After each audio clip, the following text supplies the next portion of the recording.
ఆయన నా దగ్గరకు వచ్చారు. పలానా చోట నరికేయాలని ముందే ఒక ప్లేస్ ఆయన నిర్ణయించుకుంటారు. లైట్ ఆపేటప్పటికి నేను ఎక్కడ పడుకున్నానో కూడా ఆయన కనపట్లేదు. బాగా అంత చీకటిగా ఉంది. మొత్తానికి ఆయన అనుకున్న ప్లేస్ ఆయన కనపట్లేదు కనుక ఎక్కడో చోట నరికేయాలి అనుకున్నారేమో.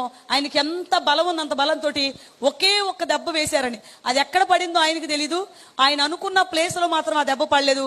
అది పడ్డమే నా ఎడమ చేతి మీద పడిపోయి పడ్డమే ఒక ముక్క దిగిపోయి కింద పడిపోయింది. ఒక కనబడుతుంది కదా, ఎప్పుడైతే ఇలా నరికేశారో నా చేతిలో గొడ్డలతో నరికారని నాకు తెలియదు. ఒక ముక్క కట్టేయిందని నాకు తెలియదు. అర్ధరాత్రి 1:30కి నా చేతి నుంచి ఇంత బాధ ఎందుకు వస్తుందో అర్థం కాక పరిగెత్తుకుంటూ వెళ్ళిపోయి ట్యూబ్ లైట్ ఆన్ చేసి వెనక్కి తిరిగి చూసేటప్పటికి మంచం పక్కన ముక్క కనబడుతుంది.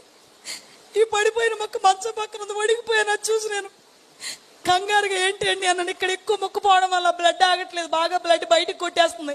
కుళాయి తిప్పి వదిలేస్తే ఎంత ఫోర్స్గా వాటర్ బయటకు కొట్టేస్తాం అంత ఫోర్స్గా బ్లడ్ బయటకు కొట్టేస్తుంది, ఆగట్లేదు.